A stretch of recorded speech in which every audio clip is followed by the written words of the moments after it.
յուրաքանչյուր մեծ հայ ընտանիք ունի տան կարիք եւ մենք այսօր մեր տանն ենք, մեր հայրենիքում նպատակ ունենալով դաստիարակել առողջ հասարակություն, առողջ բոլոր իմաստներով։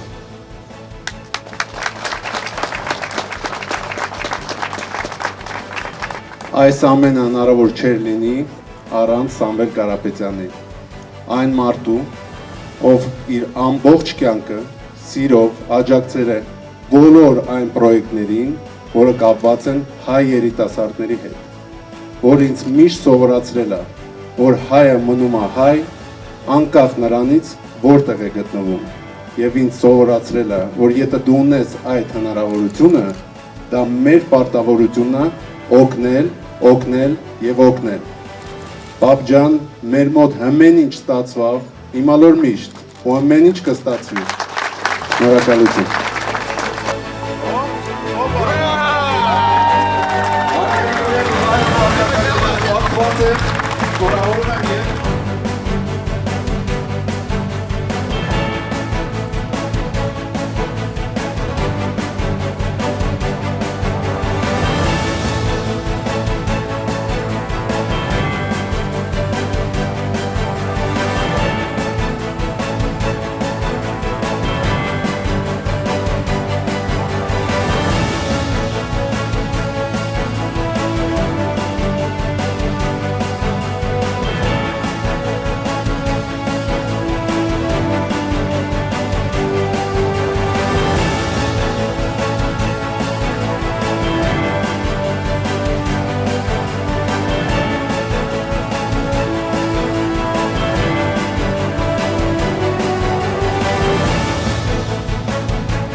Еще раз всех приветствую.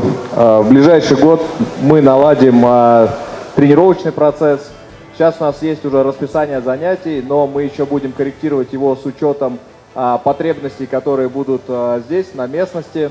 Основные задачи — это нам сформировать и сборную команды клуба нашего по ММА, и сформировать полноценно любительские группы, провести отбор, и чтобы в нашем клубе имели возможность тренироваться самые сильные, самые крепкие, на честных, справедливых условиях проводился отбор.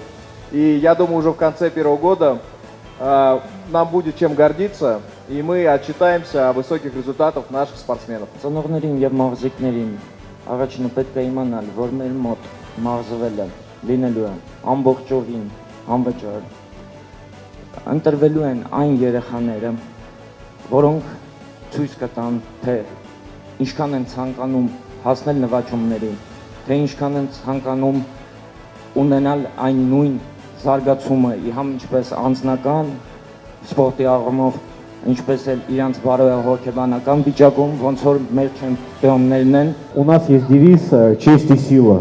Я думаю, что это емко описывает те качества, которые должен обладать бойцы Академии «Львиное сердце». Мы в следующем году именно в этой лиге организуем большой турнир. А потом лет через где-то 15 и мой сын здесь на большом турнире выступит.